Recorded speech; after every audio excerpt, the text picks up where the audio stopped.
Princess Bubblegum runs a surveillance state. She froze the Fire Kingdom to steal their weapons, she sacrificed a candy citizen because she could just clone another one, she created an army of guards, then killed them all for being too violent, and a bunch of other things. Tree Trunks indirectly called her a fascist. Flame Princess called her a bad person. Her own guards are terrified of her. But she did it all to protect everyone around her. So is Princess Bubblegum keeping Ooh safe, or is she the threat? It's a bit more complicated than it sounds. To understand why Princess Bubblegum needs control, you have to understand what she's protecting. Ooh is a post-apocalyptic wasteland, the aftermath of the Mushroom War with stuff like radiation, chaos, and magic everywhere. Most kingdoms are fragile, often run by unstable monarchs like Lemongrab or the Duke of Nuts. The Candy Kingdom is different.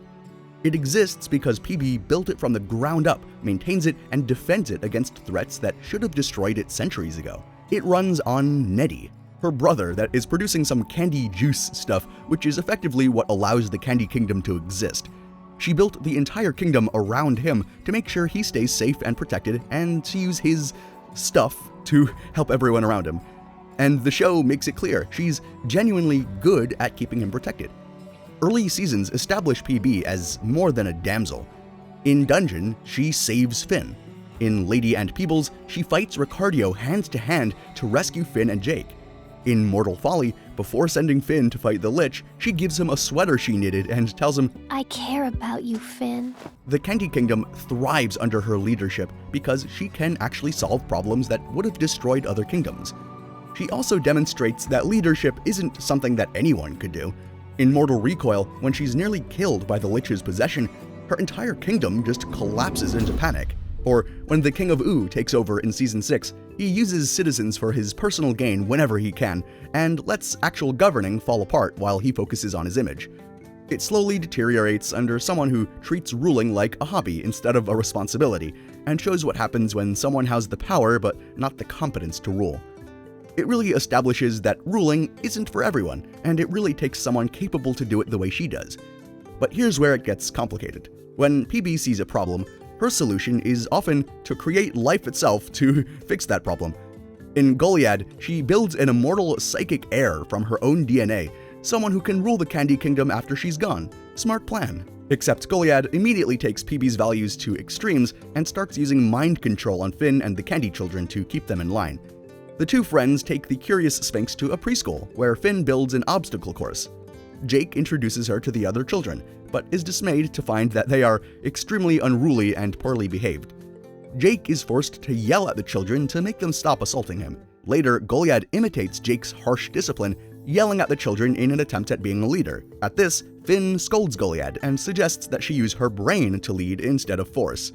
And then, Goliad reveals that her mound concealed a third eye, and proceeds to psychically control Finn and the obstacles in the course for a perfect completion. She explains that with her in control, everything would be perfect. And worried about Goliad's behavior and what that could lead to, Finn and Jake take her to the princess for help. Princess Bubblegum tries to teach Goliad that compromise is the best way to rule, citing how a bee and a flower help each other. Goliad counters by explaining that the bee does not care if it hurts or kills the flower because the flower is weaker. Then she kills the flower to prove she's stronger. So what does PB do? She creates more life, Stormo, from Finn's DNA, distilled selflessness to counter her own distilled control. Two psychic sentient beings locked in an eternal mental psychic battle because PB needed a failsafe. The motive was protective. The method was terrifying. Her DNA purified into a being like Goliad who took her values way too far. Then there's the zombie plague, which happens twice. In Slumber Party Panic, PB's failed experiment to revive dead candy people unleashes zombies on her kingdom.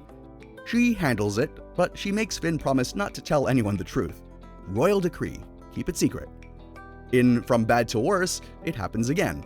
Why? Because PB kept samples of the zombie flesh from the first outbreak in her lab. Cinnamon Bun wanders in looking for food, and she turns her back for 5 seconds, and he eats it. Her own carelessness spreads the infection to the entire kingdom again, and PB herself admits it. In The Thin Yellow Line, she tells her banana guards, "I've done things in the past. Things I'm not proud of." Even the show itself is reminding us that PB knows her choices are dangerous. That's the tension at the core of Princess Bubblegum's character. Her intent is protection. Her tool is control, but it won't work forever.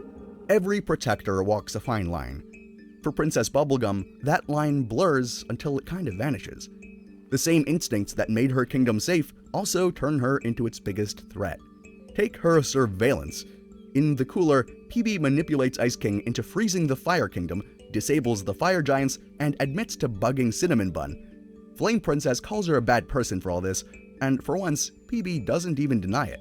The final image of that episode, PB staring at a wall of cameras before shutting them off, is as chilling as it is revealing. She knows she's crossed a line. Even Flame Princess as a child was a casualty of PB's control. When she found her lighting forests on fire, PB returned to Flame King, demanding her imprisonment as necessary for safety. It's a pattern stretching across decades of PB's rule. Preemptive containment disguised as protection. But it gets worse too. Take the way she treats James. Trapped on a doomed mission, PB sabotages escape plans and then designates James to die. Her reasoning? I can clone a new one. He's Candy, but you're not.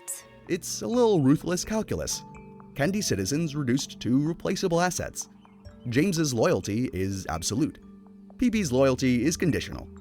The same logic drives the Rattleballs massacre, where PB creates a class of sentient warrior automatons to defend her kingdom, then orders their extermination because they were too violent. Some fans frame it as genocide, some as dismantling because they're just robots, but the ethical truth remains. She brought life into the world, then erased it wholesale when it scared her. Freaking Tree Trunks called her, "Hey, you blind cream face, lonely light housekeeper," in High Strangeness. PB's probes infect the Tree Trunks' alien family, spreading like an invasive species. Tree Trunks even joins a literal resistance cell against her. PB eventually reverses the damage, but the critique is undeniable. Safety at the cost of freedom is still tyranny. Then there's Lemongrab. Created in Too Young, duplicated in You Made Me, and later reconstituted as Lemongrab 3. Each time PB fixes him, the crisis deepens. And with Lemon Hope, she piles trauma lessons on him, insisting that he owes a debt to society. Her pedagogy is fear and obligation, another blend of protection and control. On a surface level, PB is looking more like a tyrant than a protector, so what is the truth? Is PB not capable of growing and changing into a more well-balanced protector who loves her citizens and doesn't overdo it? Well, the show never gives us a fully clean redemption. What it offers instead is something truer. Moments of self-awareness, partial course corrections, and the acknowledgement that growth is never a straight line. She's admitted before that she's done things she's not proud of, and that fragile progress continues in the cooler. PB spends the whole episode manipulating, lying to Flame Princess, bugging Cinnamon Bun, freezing an entire kingdom to neutralize its power, but in the final moments, alone in her surveillance room, she stares at the wall of cameras. And then she switches them off. Choosing to step away, even for a moment, is an act of trust. But the clearest mirror of her growth comes from Marceline. Across the series, their bond keeps pulling PB back toward empathy and towards caring. In Varmints, we see the tension laid bare. PB is no longer ruling the Candy Kingdom, so she isolates herself and admits that she pushes people away because she can't risk failure. Marceline forces her to say it out loud, and in the end, Marceline ends up as PB's moral mirror. Where Bubblegum buries her feelings in projects and science, Marceline drags them into the light with music. Where PB calculates, Marceline improvises. Together, they expose the emotional core that PB spends most of her reign hiding. And yet, growth isn't steady. In Gumbaldia, some of that previous work collapses. PB discovers her uncle plotting war, and instantly reverts to authoritarian reflex, preemptive military buildup, surveillance, and zero trust in diplomacy. It's the same logic she's used for centuries. Safety first, no matter the cost. For viewers who had hoped that she had changed for good, it's a little bit jarring. But that relapse is the point, whether or not it's related to her trauma with Gumbald. Progress in Adventure Time is never linear. Growth takes time and is ever winding. Even the smartest, most self-aware characters can slip back into old habits. The finale offers something closer to longer-term hope. Years later in Obsidian, we finally see what growth has looked like for PB over time. She's stepped away from ruling full-time. The Candy Kingdom runs without her constant support, and she spends more time building relationships instead of systems. Living with Marceline, she's calmer, she's funnier, more open. The sharp edges of control have softened into care. She still carries the instinct to fix things, but now she does it by listening first. For someone who once ruled through fear, that shift towards trust is the real proof of change. That's why she and her story are so compelling. PB isn't a hidden villain waiting to be exposed, nor a saint waiting to be celebrated. She is both that authoritarian sovereign who has kept you alive by methods that sometimes shrink your life, and a scientist slowly learning that people aren't experiments and how to care and love others. She's messy, contradictory, and never finished, which in its own way makes her one of the most human characters in all of Adventure Time. And if you want to see the other side of that struggle, when the need for connection twists into something darker, check out our video on the dark side of chasing love, because not every attempt to protect or to hold on brings people closer. Sometimes it's the very thing that tears them apart.